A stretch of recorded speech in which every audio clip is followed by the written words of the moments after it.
It's tax season, and at LifeLock, we know you're tired of numbers. But here's a big one you need to hear. Billions. That's the amount of money in refunds the IRS has flagged for possible identity fraud. Now here's another big number. 100 million. That's how many data points LifeLock monitors every second. If your identity is stolen, we'll fix it guaranteed. One last big number. Save up to 40% your first year. Visit lifelock.com/podcast for the threats you can't control. Terms apply. Are you a lifelong fan of General Hospital? Are you a new fan who wants to know more about the history of the show? Do you enjoy talking about the show with others? Do you find yourself yelling at the TV? Is your self-care an hour a day in Port Charles? If so, we invite you to join hosts Amanda Kimmel and Shannon Coach at the place where all the hidden conversations take place and secrets are revealed. Meet us at Pier 54, a General Hospital fan podcast. Hello. Hi. Welcome to the Port Charles 411 Part 6 of Lila Quartermaine. I know. Happy Father's Day. We started this on Mother's Day. We're going to continue through my birthday. Maybe we'll make it through the 4th of July. There so we'll just hit all the major holidays. Yeah. But this gets us started in 1999. I mean, I know what we talked about last week was a little bit short because it wasn't really a lot some years going they on. just don't have as much to do. Nope. All right, so we will start in 1999, February. Lila is in the parlor when Ned walks in. She wants to know what is going on, and Ned tells her that he didn't intend to keep anything from her. He just wanted to check the facts first. He explained what Carly is proclaiming. Jason has kidnapped Michael. He lays all the blame on AJ. AJ is the one that pushed Jason to do what he has done by threatening Jason with a DNA test and a letter from Ferncliff. Ned is definitely on Jason's side and defends his actions. He consoles Lila and tells her that she is the one that holds the family together.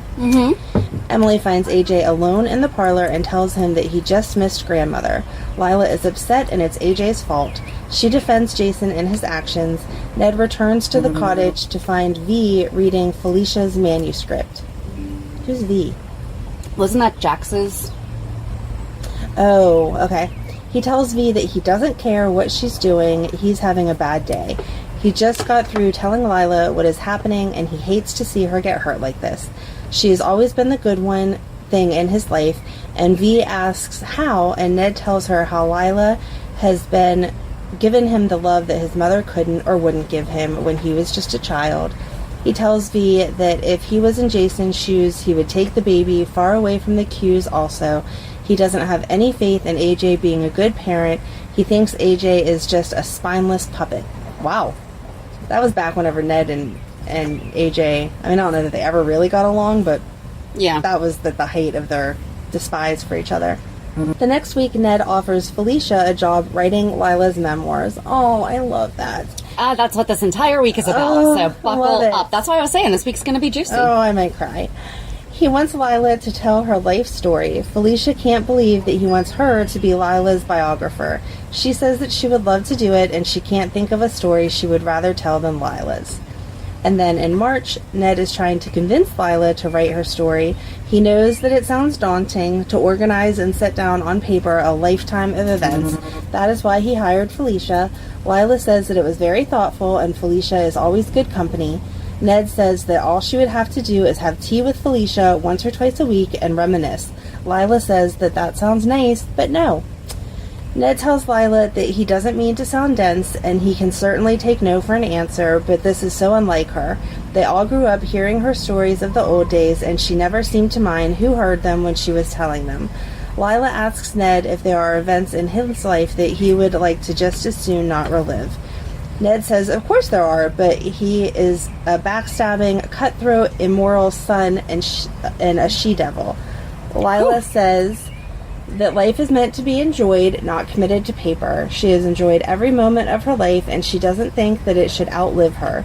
She excuses herself, saying that she will have dinner in her room. Felicia is surprised to learn from Ned that Lila does not want her memoirs written. Ned can only assume that Lila thought a writing project was too overwhelming. Felicia thinks that that doesn't sound like Lila. She doesn't usually back down from a challenge. Ned says that he got the feeling that behind Lila's resistance was more resistance, but she didn't care to discuss it. Felicia and Luke are talking. Luke asks if she is feeling the pull in reference to adventure. Felicia says sometimes. She is very happy with her life and she has a new outlet. She got her first paying job as a writer, but it fell through. She explains that Ned wanted her to write Lila's memoir, but neither of them counted on Lila not wanting her memoirs to be written. Luke laughs and says that he can't blame Lila. There have to be a lot of skeletons in that family's closet. Lila probably thinks that memoirs are a pretty dangerous thing. Felicia tells Luke that she was surprised at how disappointed she was when Lila said no. Luke says that Lila is a master of protecting her clan. Maybe she figures the fewer people who know the ins and outs of the Qs, the better.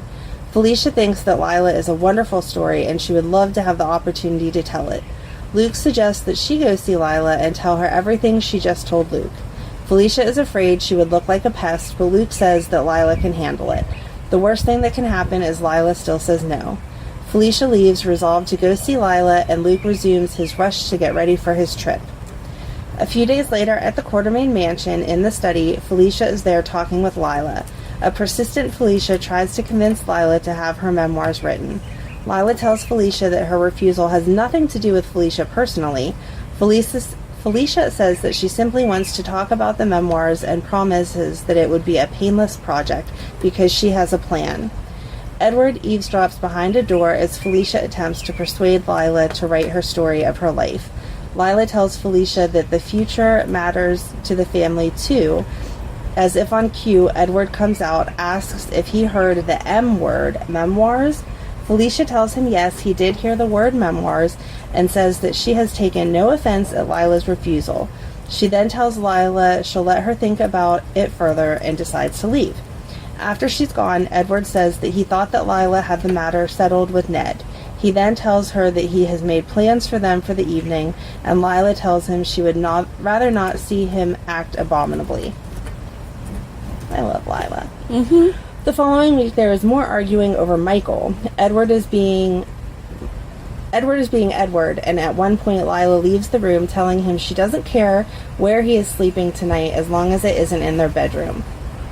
On March 10th, Mac walks in to find Felicia working on her manuscript. He teases her a bit, but reassures her that her writing is very good. Felicia is still feeling blue because Lila did not agree to put her memoirs in print. Felicia fantasizes about writing Lila's memoirs. She is eager to learn about Lila and Edward's courtship and what keeps them together. Back at the mansion, AJ looks to Lila for advice. Lila tells him he would not like her advice.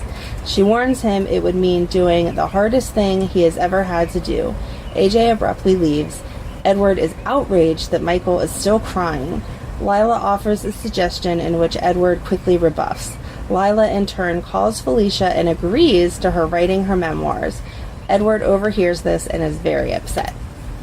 Felicia is thrilled to be writing Lila's memoirs and shares it with an unenthusiastic Mac. He doesn't feel like it will be juicy enough, and Felicia feels honored to be the author. Felicia begins her interview with Lila. Edward interrupts and refuses to leave. Lila forces Edward out of the room so Felicia and her can be in private. March 12th, the Qs are all fighting about Michael again. Lila decides to call Jason and invite him to the mansion. Lila asks Jason to please come and see Michael. She argues Jason that Michael isn't sick or hurt, he just needs him. Jason agrees to come right away. Lila hangs up the phone and informs the Qs that Jason is coming. Carly is non-committal at the news. Emily is delighted, but Edward and AJ point out that it is a violation of the court order. Lila is unconcerned and cheerfully tells them to have her arrested and then instructs Emily to have the cook prepare something for Jason to eat. Jason did come over and of course told Michael how much Lila loves him. Oh. March 17th, Mac startles Felicia on the docks. She was pretending to be Lila. Felicia tells Mac about her talks with Lila. She tries to help him visualize Port Charles years ago in England. All is lost on Mac. March 25th, Lila gives Ned her proxy to vote at ELQ, which upsets Edward. I'm sure it did, because he did not like not being in control. And then April 1st, Felicia says that Lila Quartermaine is a very strong woman, but she has also never had to use brass knuckles. Luke asks about Edward. He doubts he is hanging around when Felicia interviews Lila because of his concern for her health. He wonders what Edward is trying to hide. Luke says that Edward has been notoriously unfaithful to Lila. There is no doubt that Edward lies, cheats, and steals. Felicia says that she thinks that Lila would tell her things even if it embarrassed Edward. Luke asks what about things that would embarrass Lila, like if Edward blackmailed Lila into marrying him with nude pictures. What? Felicia laughs. I mean, she was not Rose Dawson. Right. Felicia laughs at the thought. She says she thinks the 40s would be a great time to be 20 and single like Lila was. Call her shallow, but she likes the clothes, the music, swing. Felicia asks Luke how much he knows about 40s music. Luke excitedly tells her she has come to the right place and walks over to the stereo and starts sifting through a stack of CDs. Luke is telling Felicia all about people from the 40s. Felicia thinks it is fascinating, but she can't picture Lila and Edward sitting around a blues bar. Luke agrees and changes the music to swing, saying it's more Lila and Edward style. He leads Felicia out on the dance floor, telling her that she has to give those sparkling shoes a whirl. So, off topic, but part of my reality check that I should have included. Okay. When I was going through the old stuff, Madeline saw a VHS tape, and she knew what that was. She was like, okay. "Oh, she saw it that it's a General Hospital," and was making fun of me. But then she held up a cassette tape and was like, "What movie is on this?" And like an audio cassette tape? Yeah, and I was like, "No, that's for music." And she was like, How did they put music on this? And so I called my sister and had her ask the same thing. And my sister was like, Madeline, you don't understand. Back in the day, we had to listen to the radio all day for our favorite song and then hit record. And it blew Madeline's mind. She still cannot understand, like, how the music gets off the ribbon. Like, how do you actually get to hear it? And it made me feel very old. Couldn't understand how they actually made it digital. Right. I said, I feel like a CD is more confusing because there's just, like... There's no lines like a record on it. It's smooth. It doesn't make any sense. Right. Oh, gosh, blow her mind with a vinyl. Right. Like, no. We just had to count the ridges, and that's when we knew that that's what that song was. She knows what those are because those have made a comeback, and Emily has them. But if I had an 8-track, she would be like, what? I have one. Bring it over. So, anyway, Felicia and Luke continue dancing. As they go for the big finish, Luke spins Felicia away from him, and she lands in Mac's arms as he walks in the door. Mac good-naturedly asks if Luke is trying to get his wife drunk and make a public spectacle of her again. Luke laughs and says not drunk, just the public spectacle part. Felicia starts to explain that she was just pretending to be a young Lila Quartermaine, but Mac tells her there is no need to explain. There was nothing in their wedding vows about not dancing with other men. Felicia laughs and tells him that he is so evolved. Mac says if the other guys didn't want to have a grab at her now and then, he wouldn't have had to marry her. Felicia laughs and says that sounds more like the cavemen she married. Unless it comes to Frisco, in which case he's like... But he has reason. Frisco stole her once. Yeah. So, or not stole her, she was able to be stolen. However you want to word it. April 2nd, Ned comes home and finds Felicia waiting on him. He's happy to know that Lila is enjoying the work on her memoirs and gives Felicia the first installment of her writing fee. Felicia thanks him and says that just seeing Lila having a good time is worth any price.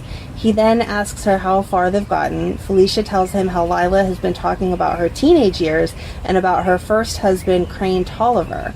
They talk for a moment about what else has been going on, and then Ned goes to find Lila for her.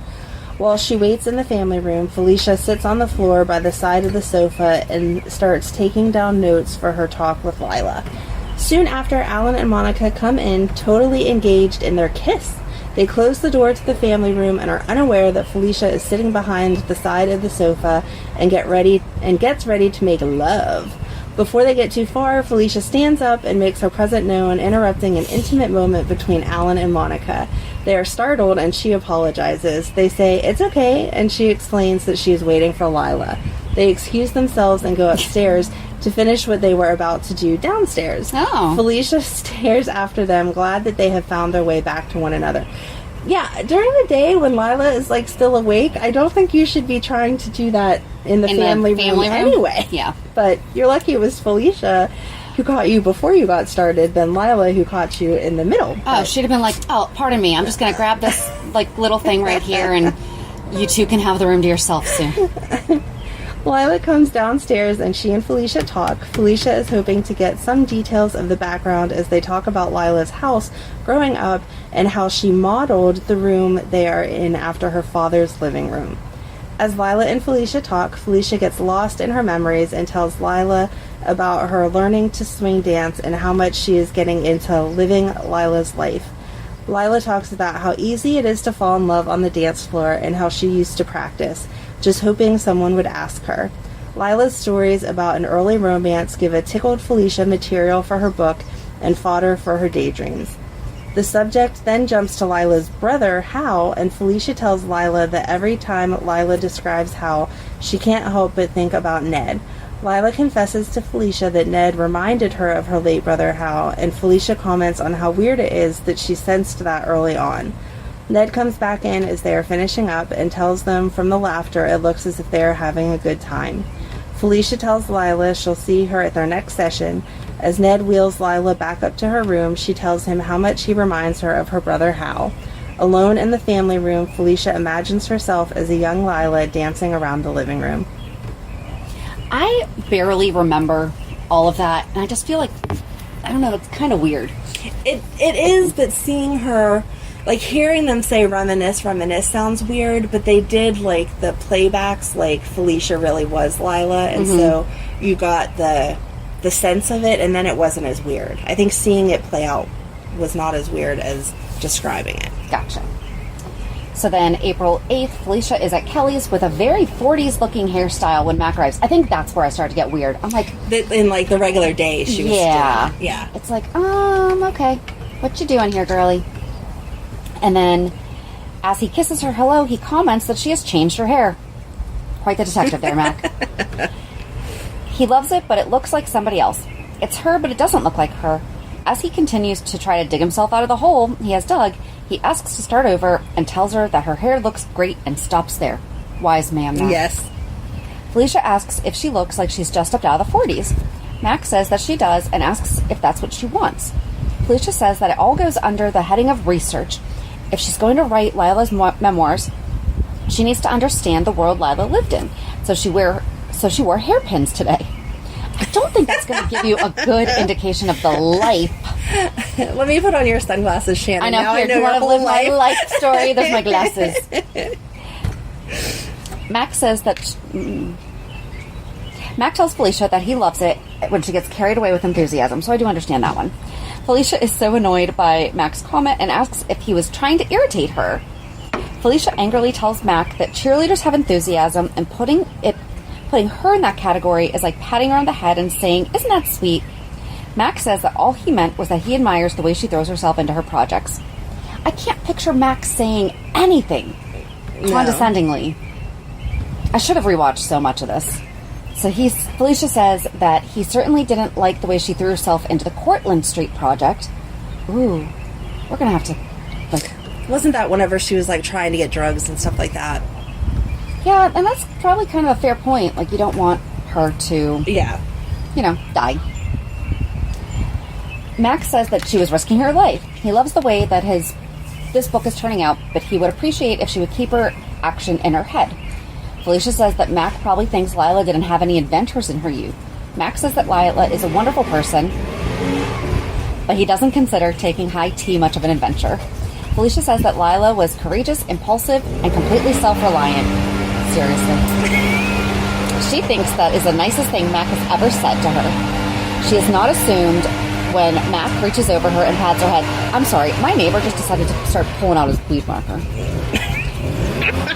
That sounds like a... It did. Something else. It did. It really did, yes. Oh, I'm sorry, it's his leaf blower. Maybe just we don't have a broom. A minute to get the grass off. We'll give him a quick pause. Okay.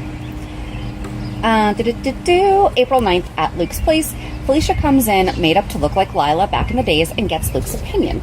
Luke tells her she looks very Carol Lombardish.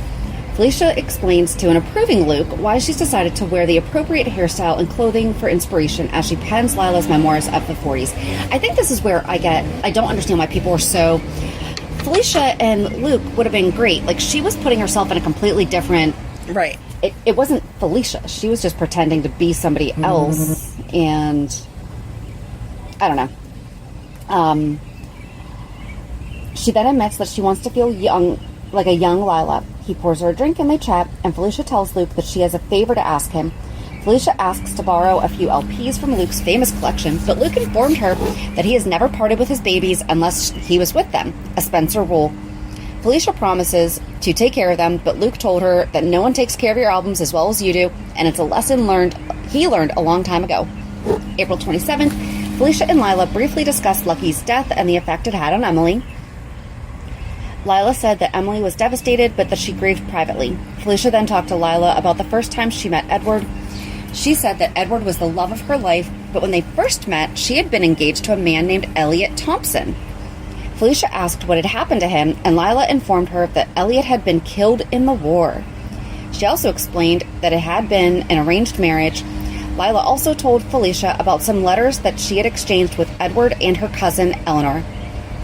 Felicia gathered her things, getting ready to leave the Quartermaines when Edward entered. He told her about the first time he had ever seen Lila and how she was the most beautiful woman he had ever seen. The phone began ringing, and Felicia made her escape as AJ and Carly entered.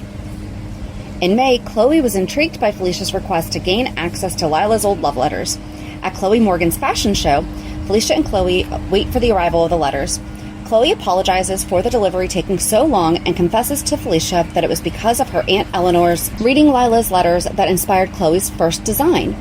Chloe invites Felicia to stay and talk with her more about Lila and Edward, to which Felicia declines, saying she must get back to her girls. After Chloe receives flowers for Jackie Collins, the letters arrive. They are kept in this beautiful antique box, which Felicia opens. As Felicia begins to read the letter of the garden party aloud, Chloe recites it from memory. Felicia's eyes fill with tears as she exclaims she can't catch her breath. Felicia, we really should have watched some of this. Yes. Felicia thanks Chloe for the letters and promises to return them as soon as she finishes. She explains to Chloe that she never thought writing Lila's memoirs would affect her so much, but that the story has begun to inhabit her. She promises to email Chloe when she returns to Port Charles. Chloe asks for her to send pictures of the family. She feels so close to Felicia. On May 11th, Felicia prepares Chloe for her introduction to Lila. While Felicia goes with Reginald to get Lila, Chloe stays in the foyer. I know, stays in the foyer to wait. No sooner had Felicia left all the Quartermaines pour into the lobby, having an argument about the custody trial still. No one seems to notice that Chloe's even present. They all storm away to different parts of the house and slam doors. Ned finally notices Chloe. Ned flatters Chloe about her fashions and advertising campaigns. Ned tells Chloe not to worry about Edward. She can't believe that he is the Edward of the love letters, and Ned assures her that was in fact Edward. About that time, Edward comes into the foyer, bellowing for Reginald and to round up the family. Upon seeing Chloe, Edward immediately becomes charming, and Chloe declares that he is the Edward she knows. That she's made up in her head. That read these letters, but yes. Chloe explains why she is there, and Edward tells her that he is no longer giving money handouts to family members. Ned tells Edward that Chloe is a famous fashion designer and has no need of Edward's money. Finally, Lila and Felicia appear. Chloe is enraptured to meet Lila, and Ned explains why Chloe is here. Edward is alarmed to find out that Chloe has memorized all of Lila and his letters. Why? I never understood. Why doesn't Lila have her own letters? Like, why did Eleanor have them? Right. But whatever. I guess maybe she left them back in England? Maybe. I would assume so. But why? Anyway. Edward and Lila are both very concerned about something in the letters. Chloe reads Lila's letters to all present. Probably didn't even ask. It was just like, here, let me recite it for you. When Emily comes downstairs, Reginald explains that there is a visitor in the living room, and Emily goes in. Lila notices Emily come into the room and introduces her to Chloe. Emily compliments her on her dresses, and Ned informs Chloe that Emily is a model. Emily doesn't believe that Edward was the man that was being described in Lila's letters. Chloe asks about some of the events in the letters. As Monica and Alan discuss how they can escape dinner with the family, they overhear laughter in the parlor, only to find Chloe telling some stories about Edward and Lila's past together. Emily explains to her parents who Chloe is and why she is here, as well as the infamous love letters. The topic over which Chloe is going to spend the night arises, to which everyone joyfully argues. Lila, Emily, and Monica are all happy to have Chloe stay in the house so they can relive the past and learn more about their exciting cousin. Edward, on the other hand, points out how nice the Port Charles Hotel is and how he is sure that she would find it much more comfortable. Chloe politely compliments that she's heard wonderful things about the Port Charles Hotel, but she would love to stay at the house. Felicia agrees to this arrangement because it's her house, Right. as long as Chloe promises to stay with her tomorrow. As Felicia prepares to leave, she and Chloe discuss how wonderful the whole affair has turned out to be. Chloe thanks Felicia for allowing her the incredible opportunity to meet the Quartermaines, and then notices something is wrong with how Felicia looks. She is missing her bag. Felicia slips back into the parlor to retrieve the purse to find Edward and Lila talking secretly. Edward's concerned that something will come out of the letters, and that Chloe has memorized them does not comfort them. Felicia slipped back out unnoticed. At Luke's, Felicia and Luke discuss the possibilities that the Quartermaines are hiding something that may be revealed in the letters. Luke is not surprised. Edward didn't get where he was getting without stepping on a few dead bodies. Whatever it is, Lila wants it hidden as much as Edward. They continue to ponder what the secret might be. Dun dun dun. I think that would be a good spot to end for this week, and then finish up what's in the letters. What is the whole thing next week? Sounds good. So join us on Monday as we recap this week's shows. Have a good weekend. And we'll meet you at the pier. Bye. Bye. If you enjoyed today's show, we invite you to go to pier54podcast.com to subscribe on your favorite platform. Don't forget to leave us a review. And you can also follow us on many social media channels. Just search for Pier 54 Podcast. Also, we are not perfect, so if there is something that we missed or messed up, just let us know by emailing us at pier54podcast@gmail.com.